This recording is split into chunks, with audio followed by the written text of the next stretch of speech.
Hello and welcome to the Providence College Podcast. I'm your host, Liz Kay, and I'm joined by producer Chris Judge of the class of 2005. Here on the Providence College Podcast, we bring you interesting stories from the Friar family. This week, we're talking with Brianna Harper, who has a really varied list of accomplishments from her 4 years in Friartown. Harper is a biology major who has presented her research on predatory bacteria at national conferences.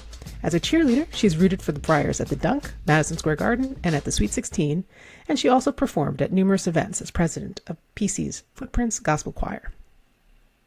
This year, the college gave her the MLK Vision Award in recognition of her work mentoring middle schoolers as part of Black Girl Magic and as part of the Student Athlete Advisory Council Subcommittee on Diversity, Equity, and Inclusion. Brianna, we're really excited to talk with you today. Thank you for having me. I'm excited to be here as well. So you're joining us from Atlanta, Georgia. What are you doing there this summer and what's coming up for you this fall? I am participating in a fellowship through the CDC in Morehouse. It's called Project Imhotep, and it's a public health fellowship where I'm taking classes and also working as an intern at a organization called Sister Love that provides STD and STI sexual education as well as testing. That sounds like it's pretty good preparation for what's coming up for you in the fall. Yes, in the fall, I'll be pursuing a master's in public health at Emory University. So I'm looking forward to that. Now, I think after the last 2.5 years of pandemic life, I think we're all armchair epidemiologists. We all, it's totally intuitive why you would want to get an MPH, but what particularly led you to pursue public health as a career? So I, during COVID, worked as a contact tracer, and that really highlighted for me the health disparities within our society. So ultimately, I want to be involved in providing aid to low-income and underserved populations, as well as providing resources and inclusive and equitable opportunities to marginalized communities. Were you a contact tracer at PC? No, I was actually a contact tracer back at home in New York. You're originally from Troy, New York, so just outside of Albany. What brought you to Providence College? I toured many colleges around the area, and I really fell in love with the community and sense of family at Providence. And ultimately, I was looking for a relatively small school, but the fact that it was a small school with such a big personality and atmosphere, especially related to sports, that drew me in. Awesome. Are you a big sports fan? I honestly, through high school, was not, but once I got to college, I definitely became a bigger sports fan. Well, you had quite the seat to enjoy sports at Providence College as a cheerleader for the last 3 years. When did you first get involved in cheer? I tried out for the team at the end of my freshman year. I had watched one of the games and noticed the cheerleaders, given I had done gymnastics for 15 years before college. And so I ended up talking with one of the other cheerleaders who lived on my floor and decided to try out and fell in love with the sport after that. So that meant you were right there on the sidelines through men's basketball's most recent, most amazing season. What was that like for you? It's an unbelievable experience, honestly. There's nothing like sitting courtside and just standing on the dunk floor, cheering, waving at fans, and then let alone when you get to Madison Square Garden, such a big atmosphere and arena, and Sweet 16, all unbelievable and amazing experiences. I think all the time about our Sweet 16 games. There's just so much fun being with my best friends on the court, jumping around and cheering for the team. So you just told us you had been you've been doing gymnastics for 15 years. Tell us more about that. How did you get involved in gymnastics? My parents signed me up when I was 3 years old, and I ended up joining the competitive team at World Class Gymnastics Academy in Latham. And so I was able to travel about every 2 weekends, every 3 weekends for different meets across the country. And I competed at the states level, national level. Yeah, it was a great experience. But you also mentioned that music has a pretty big role in your life. You certainly were president of Footprints. How long have you been singing, and when did you start playing piano? Yes, so I grew up, my dad's a pastor, and my mom's a first lady of a church. So constantly being in the Apostolic Pentecostal Church where music is has a very big and important role in the service. I would sing with my praise and worship team. My dad's always playing music, gospel music in our car. So I actually, when I arrived at Providence, I met a few upperclassmen who were on the Footprints choir. And it's funny because one day we were in McPhail's and we just happened to start singing a gospel song together. And they're like, you have to join the club now. Like, you have to be in it. And so I joined and grew to fall in love with the program, the club, this year we actually hired a new musician and director, and they elevated Footprints to another level. This spring we had our gospel fest, and it was a great turnout and so much fun to just be clapping, singing, stomping our feet, and just like worshiping with the entire choir. It was awesome. So, as part of Footprints, in addition to Gospel Fest, you got to perform at a number of other events. I mean, I heard gospel Footprints perform at the Christmas tree lighting at the Slavin Center, and you also got to perform with the Hillbilly Thomists as part of the Diocese of Providence's anniversary celebration. What were those experiences like? They're great. One thing that me and the other exec members this year, we really wanted to focus on outreach within Footprints and becoming a bigger club, as well as getting our name out there to the Providence area and Providence community. And so we developed a really good relationship with Father Justin Bolger, who invited us to join the Hillbilly Thomas. And seeing their worship style and worship music, we enjoyed the concert so much. We were happy to be part of it. And then even when we were just listening to the rest of their concert, it was great to hear. And at the Christmas tree lighting, just being able to sing with the other a cappella groups is so much fun, as well as just seeing the rest of your Providence community come out to join in and singing Christmas melodies. It's an awesome time. Brianna, as someone who was raised in a Pentecostal tradition, what was your experience like coming to Providence College, which is obviously a Catholic institution? So I had previously attended Catholic institutions for high school, middle school, elementary school. So I was kind of used to the Catholic atmosphere, but Providence is very welcoming of all spiritual traditions. I didn't feel like I had to be Catholic to feel comfortable at Providence. And within Footprints, most of the Footprints team isn't Catholic.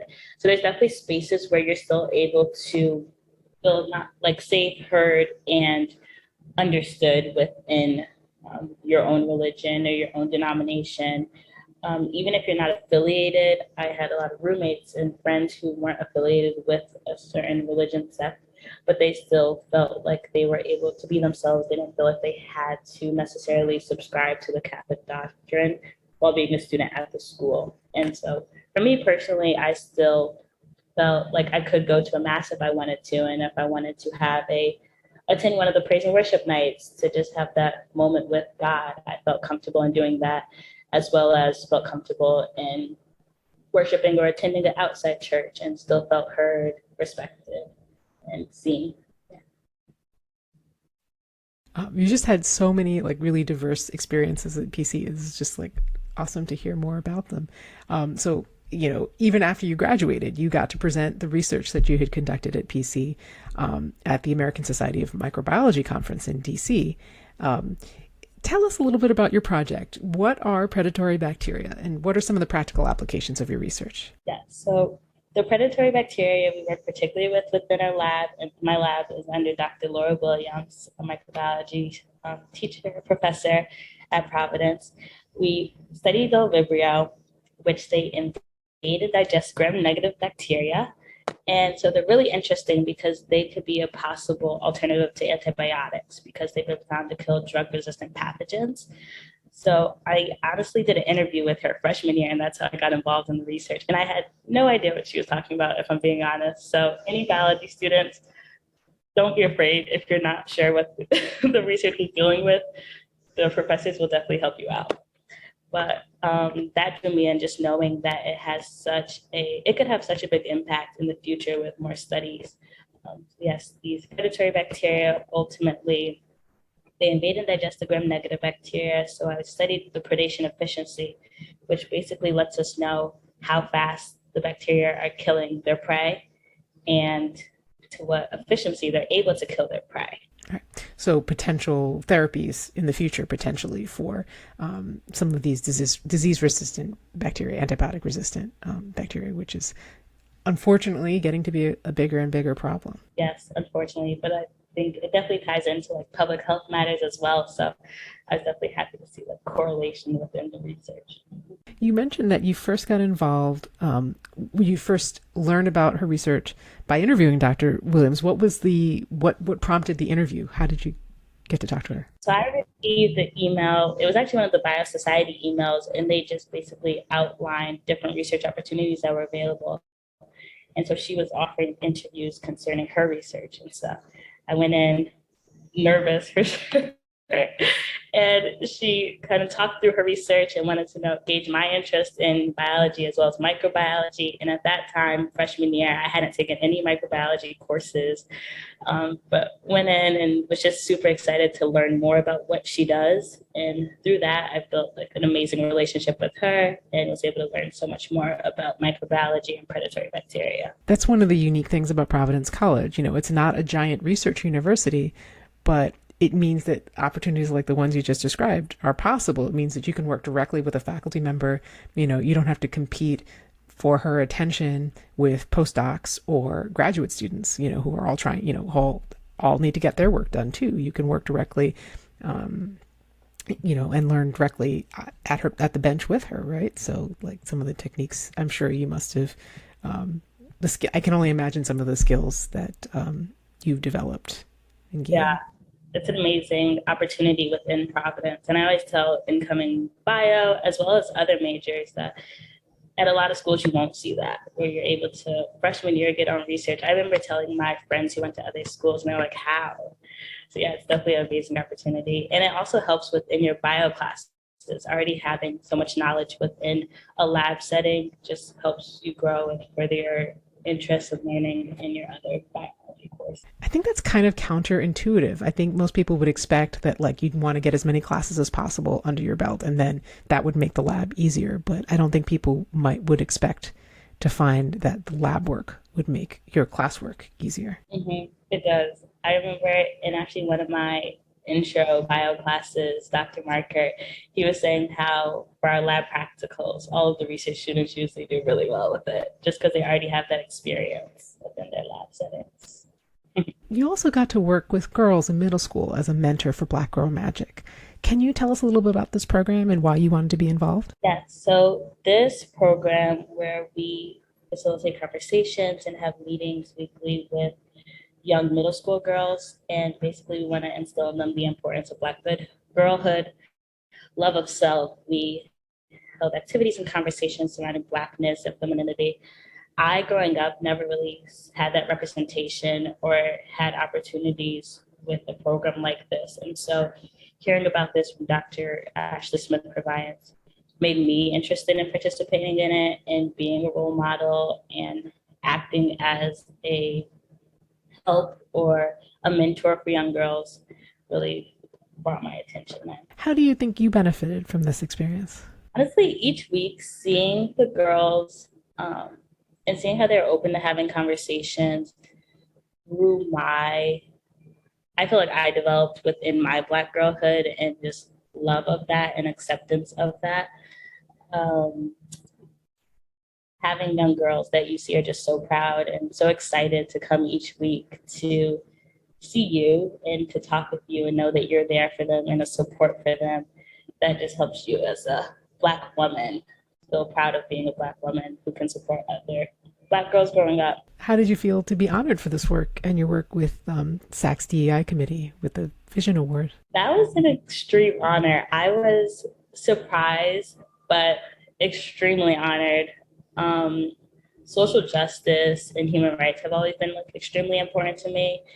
And after the George Floyd murder, I actually began conversations on my cheer team about DE&I topics. And so we continued these sessions throughout the past year. And having people recognize that, not as something I had to do, but as something I didn't want to do, was really humbling. So just thinking back, you wrapped up 4 amazing years at Providence College. Looking back at all the things you've done, you really made such good use of all the time you had. It's a short period of time for sure. I'm curious, of all the courses you took at PC, which ones stand out as your favorite? My Intro to Black Studies with Dr. Smith Providence, that was definitely one of my favorite classes. It opened my eyes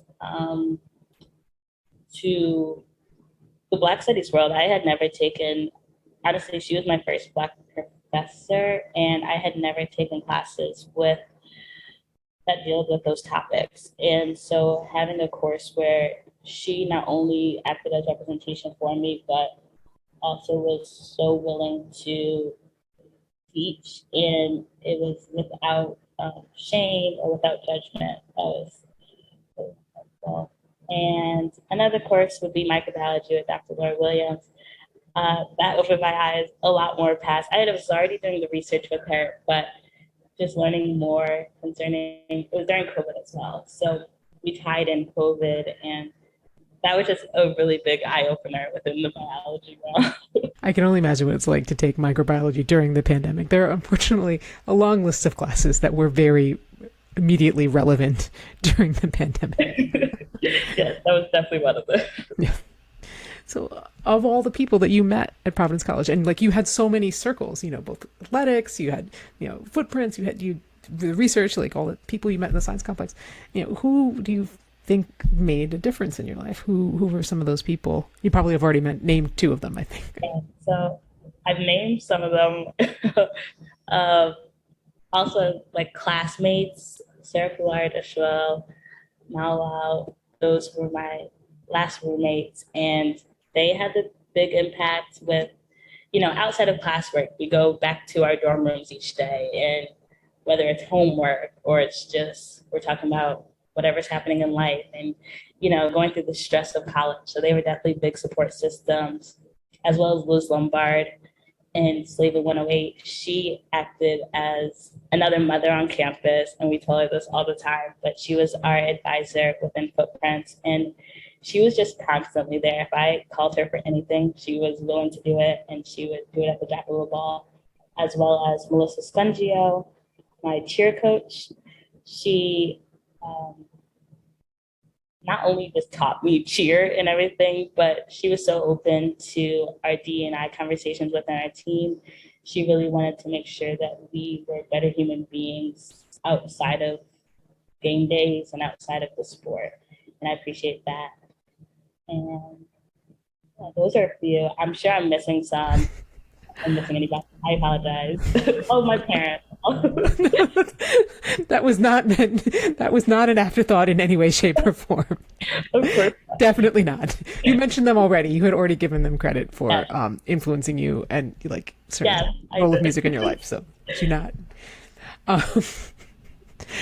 Brianna, again, you have the advantage of being able to look back after 4 years. What are you going to miss most about PC? I think game days are going to be a very big thing I miss. As I said before, there's no experience and no feeling like standing on the court and looking out at the crowd as you're standing with your best friends. And yeah, so that's going to be something I really miss. I'm already wishing I was still part of the team and wishing I could buy season tickets and I wasn't in Georgia during game days. I've already looked at prices. Go back for games, but yeah, that'll be one of my biggest ones. And so I can only imagine that game days are high on this list, but what are some of your favorite memories of your time at PC? Outside of game days, receiving the MLK Vision Award, being there with my family and friends and mentors, that was honestly so humbling. It's such a humbling experience. That was one of my favorite times. We also had a multicultural day at the end of the school year, and one of my friends, Eric, he was in charge and he hosted it. And we had a dunk tank. And so just standing with all of my friends outside and we dunked him, and that was a lot of fun and something I'm going to remember forever. I think I saw that dunk tank and remember thinking it was not the kind of weather. Was it in April or was it was cold? It was a cold day. It is not, Providence has wonderful weather, beautiful weather, but it was definitely a chilly April this year. Anyone going in a dunk tank deserves a medal, that's for sure. Yeah, that's for sure. Brianna, it's been wonderful chatting with you today. Thank you so much for joining us. Thank you for having me. I truly enjoyed my time. Subscribe to the Providence College podcast in all the usual places, including iTunes, SoundCloud, Stitcher, Google Play, and Spotify, as well as your smart speaker. If you like what you hear, please review and share with others. Thanks for listening, and go Friars.